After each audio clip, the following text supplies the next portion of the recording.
everybody, we are back with another dive into Tomes of Adventure, and I am Michael Curtis with Goodman Games, and with me is Hey, Mike. Good to see you again, man.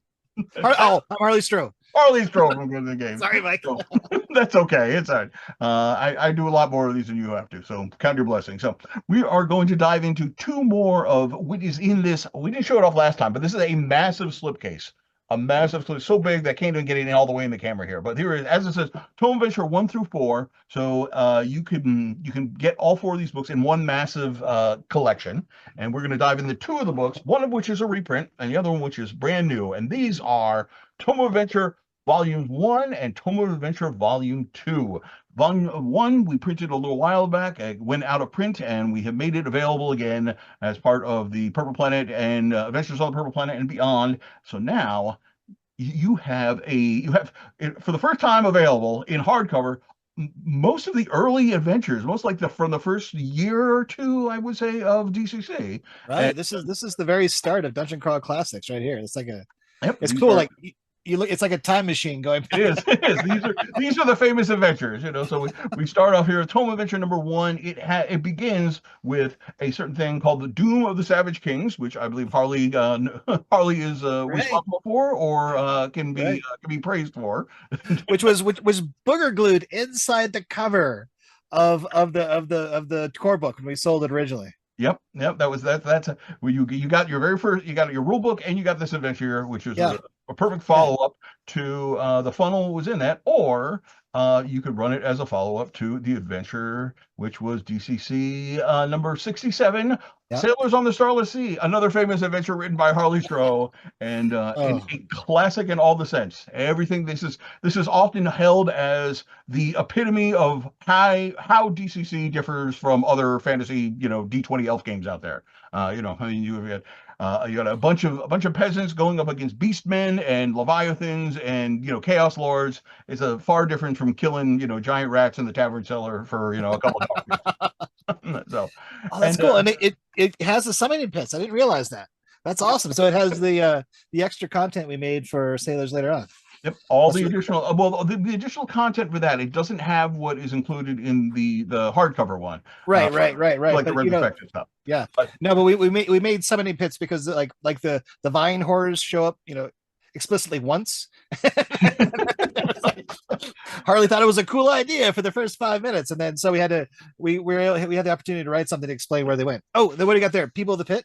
Yep, People of the Pit by Joseph Goodman.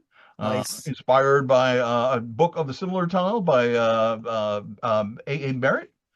So this is if you like tentacles, this is the adventure for you. So this is a classic kind of dungeon crawl, tentacle elevators, tentacle cultists, tentacles all over the place. A wonderful bit which involves, in fact, a new spell, which actually is very interesting because it does not use the standard DCC spell progression, which is a good reminder. Oh, nice. You don't have to follow all the rules when you're playing DCC. Oh, I love that. So, but this is why we had the do not show this to players. Do not look at the mega solution there. So quickly. This is why we had the tentacle ban for a while, right? Yep. Between between sailors and then People of the Pit. Yep.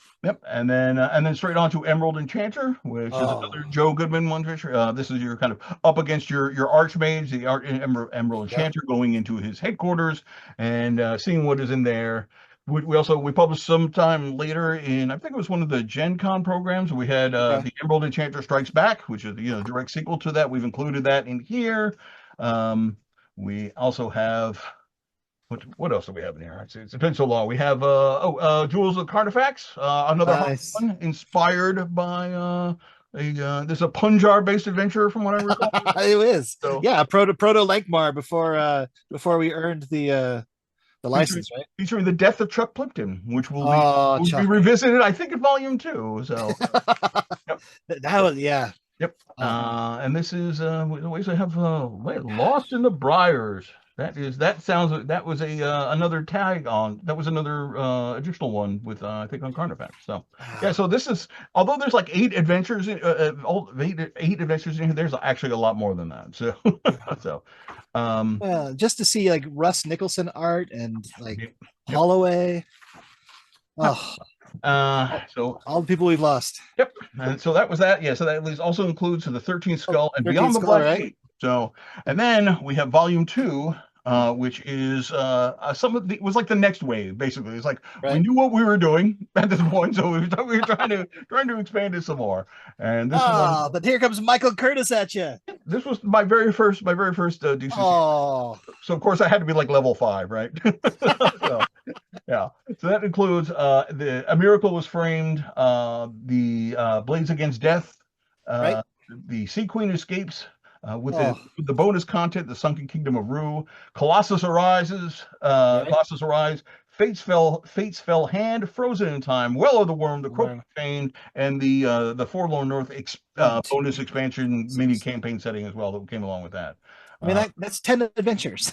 Like, this thing's packed. So this was like the next wave of this, and this is the slightly higher level. As I was saying, I think we have like 5th level adventures in here, and it is a fascinating look at what you can do with DCC. Quite honestly, I think it is these. I think these two. I mean, we've gone on and published a whole bunch of them, but I'm very jealous if this is your first experience of these kind of famous adventures, because this was like this laid the groundwork that we build everything else on top of. So, again, awesome. I still my jellyfish treasure chest. I still to this day I have no idea where that idea came from, but I love it. No. That's that, and that's an Easley, right? Yep. Oh, beautiful. So this was it is a heck of a book. Everything that you need for an ongoing campaign, and Oh my gosh. everything from level 1, a level 2, a level 3, a level 4. So you could run through volume 1 and then run through volume 2 as a second campaign. A lot of good stuff in here. Volume Just 1, in time to be cast to the purple planet. exactly. So that's it. So if you go out and you get yourself the 4-volume slipcase version, there's half of the content right there, and you are going to be very happy with that.